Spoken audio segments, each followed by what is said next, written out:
আমাদের অনেক সময় অটোক্যাডের ভিতরে সুপারস্ক্রিপ্ট বা সাবস্ক্রিপ্ট যেটা এটা অনেক সময় ইউজ করা দরকার হতে পারে।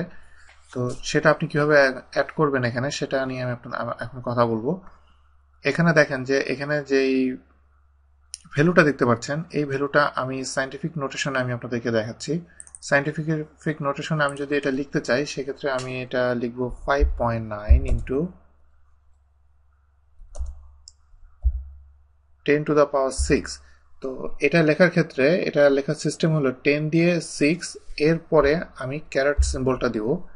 এই সিম্বলটা দেওয়ার পরে আমি লাস্টেরটুকু সিলেক্ট করব, করার পর রাইট বাটন ক্লিক করলে এখানে দেখেন স্ট্যাক একটা অপশন আছে।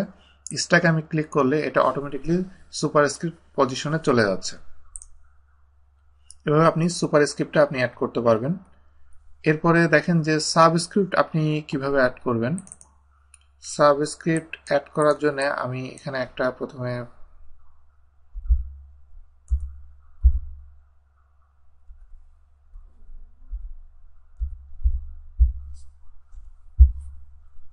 আমি এটা নিলাম। এখানে আমি অ্যাকচুয়ালি দেবো C3H8 যেটা প্রোপেনের জন্য হয়ে থাকে। এটার জন্য আমি যদি সাবস্ক্রিপ্টে যেতে চাই যেটাতে আমি সাব করব সেটা ঠিক ইমিডিয়েটলি আগে আমাকে ক্যাট সিম্বলটা দিতে হবে। এটা দেওয়ার পরে জাস্ট সিলেক্ট এবং আগের মতোই স্ট্যাক স্ট্যাক এটা দেওয়ার পরে আমি এভাবে খুব সহজেই আমি সাবস্ক্রিপ্ট তৈরি করে ফেললাম। সুপারস্ক্রিপ্ট এবং সাবস্ক্রিপ্ট খুব সহজে করা যায়, কিন্তু আমি এখন যদি এখানের যে ট্রায়াঙ্গেল এরিয়া যেটা এটা যদি আমি সিলেক্ট করতে চাই, সরি এটা যদি আমি লিখতে চাই তাহলে এখানে আমি কি করব দেখেন। অ্যাকচুয়ালি এটা হবে half into H into B. তো সেটা আমি এখানে লিখছি এ বি ইন্টু এইচ, এই দুইটা ডিভাইডেড বাই 2। তো সেটা লিখতে গেলে আমি এখানে ক্যাট সিম্বলটা দিলাম।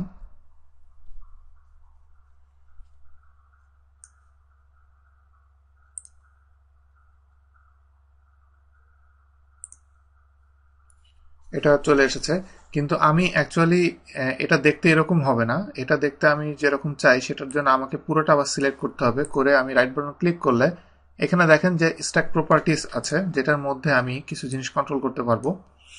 টেক্সটের আপার এবং লোয়ারে কি আছে এখানে শো করছে। এখানে যে স্টাইল আছে স্টাইলটা এখন এই স্টাইলে আছে, যেটা আমি অ্যাকচুয়ালি যেটা চাই।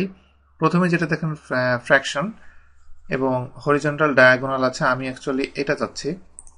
এটাতে আমি দিয়ে পরেরটা পজিশন সেন্টার এবং টেক্সট সাইজ আমি 100% দিলাম। দিয়ে আমি যদি এটা ওকে দিই দেখেন এটা কেমন হলো। আমি আসলে চাচ্ছিলাম হলো এরকম, এবং এই ধরনের আপনি টেক্সট আপনি রাইট করতে চাইলে আপনি অটোক্যাডের ভিতরে এইভাবে আপনি করতে পারবেন।